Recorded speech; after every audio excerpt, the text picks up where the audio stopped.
I, for one, am grateful, Mrs. Bush, that they are finally bringing civilization to this savage land. I could not agree with you more, my dear. My daddy settled this land, and I know he'll be looking down on us, pleased at how we help the natives. Yes, they've lost their land, but they've gained access to heaven.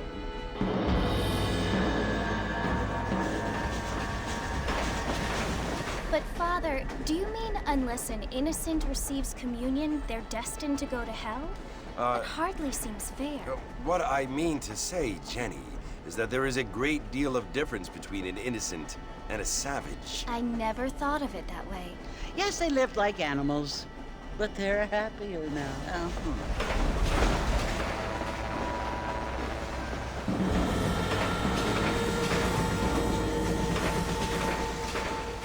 Not only do people now have motor cars, Father, but I heard that pretty soon we will be able to fly. No, only angels can fly, Jenny.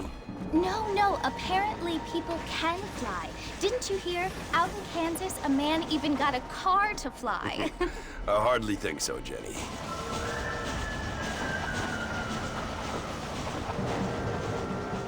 Apparently, Mr. Johns wants to run for governor, which is why he's so concerned with cleaning up the state. Nate Johns. Yes. His family is nothing but hillbilly trash that came here after the war. I don't want to be judgmental, but this state should not be ruled by such a disgusting family. A family without class. Apparently. The Johns family have made a lot of money, and he has a lot of friends in politics. Mrs. Bush, money isn't everything. There are many things that money cannot buy. It seems that money can buy voters, though.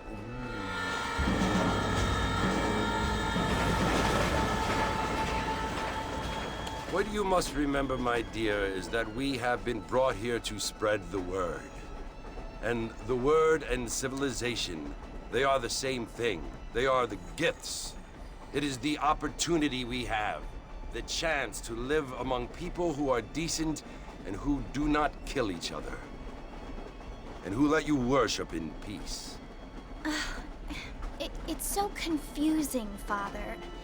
Sometimes I find it impossible to make the distinction between a loving act and a hateful one. I mean, they often seem to be the same thing. Yes, Jenny, it is confusing. But you only have to ask me if you need help. Indeed. Well, here we are, Mrs. Bush. Armadillo.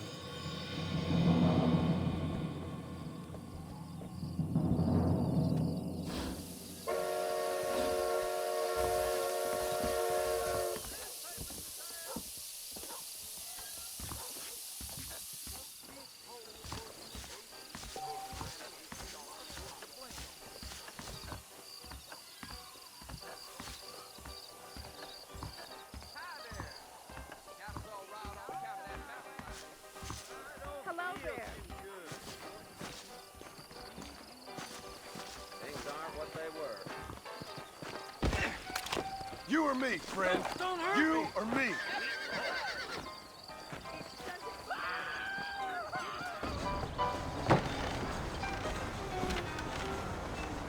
Marston! Mr. Marston, over here!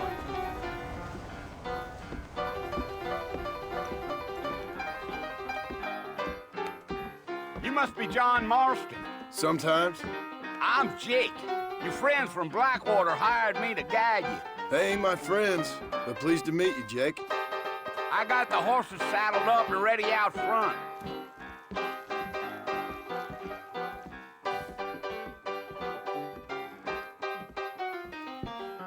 Dying certainly focuses the mind, doesn't it?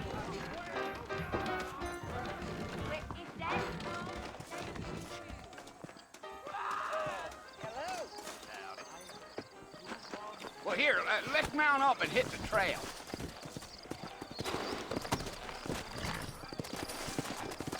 Take it easy until we're out of town.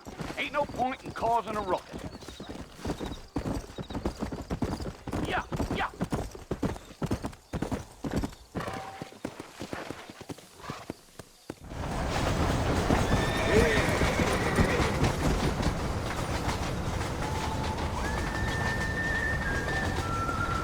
So it's Fort Mercy you want to visit?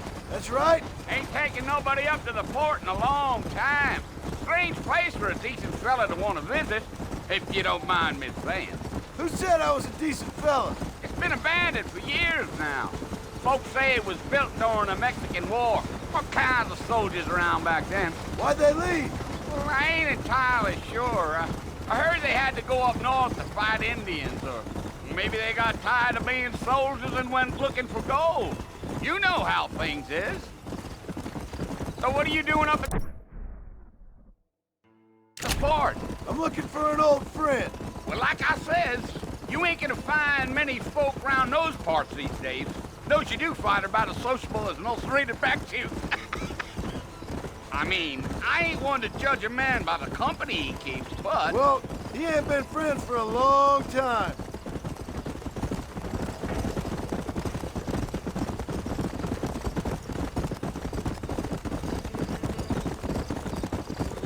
Are you planning on spending any time in Armadillo, Mr. Marston? I doubt it. I ain't planning on staying very long. Well, if you're fixing for some female company, you can do a lot worse than Armadillo. Fine as cream gravy they are. Not like Thieves Landing. Dang, those girls ain't even fit for a drinking man to hole up with. I'm a married man, I'm afraid. Ain't we all?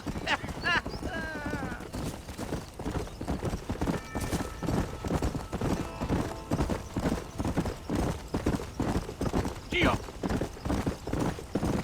Yeah, so it was the marshal who hired me. Lee Johnson, do you know him?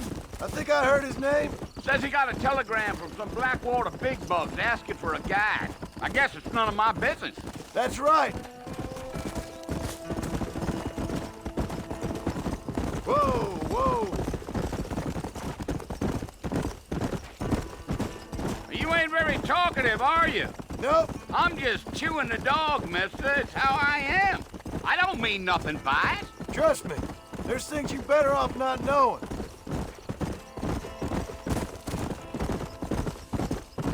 I'll tell you, Mr. Marston, those coyotes eat better than I do. Almost there, Mr. Marston. Just over this hill.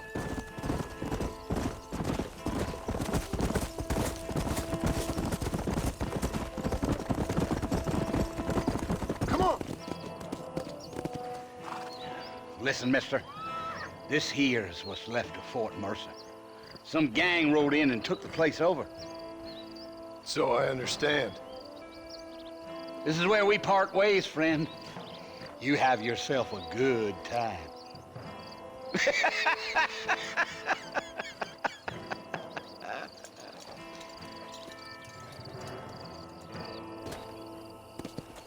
Here!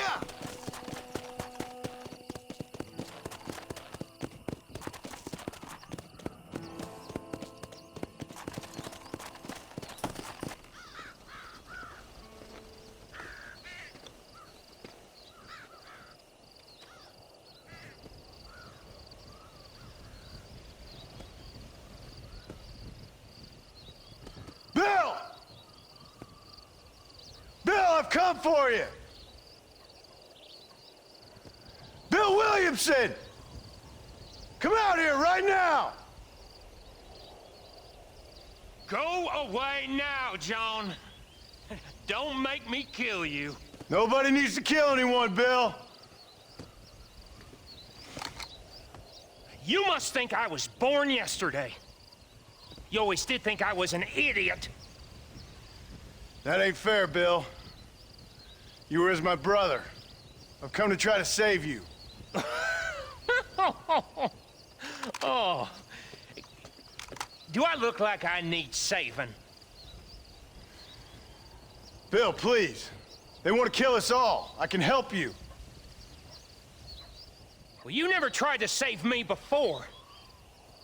You only seemed to save yourself.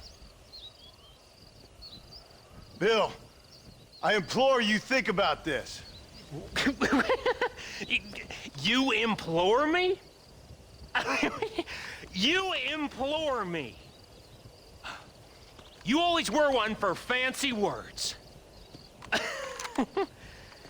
Oh. Well, things are different now, John.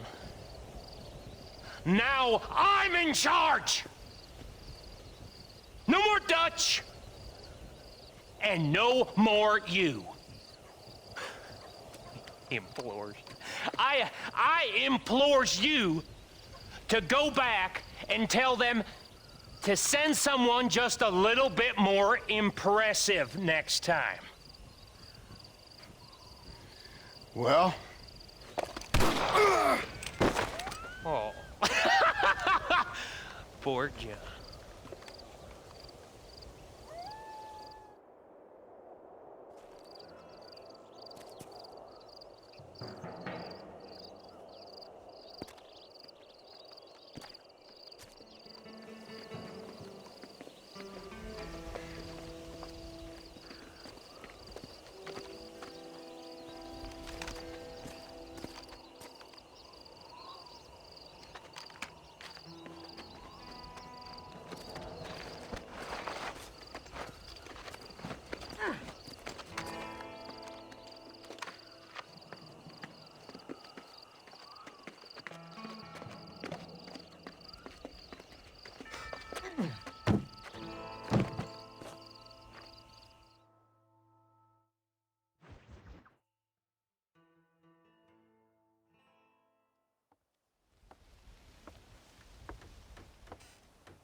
Well, you're alive.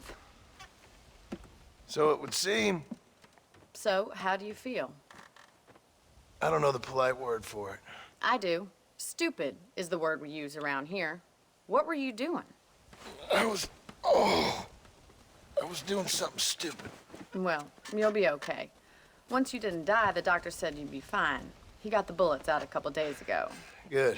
It cost us $15. I'm sorry, madam. Should have left me there to die. Did you want to die? I mean, was that it? Was that why you went straight out to Fort Mercer and picked a fight with the worst bandit in the county? To die, Mr. Mr. Marston.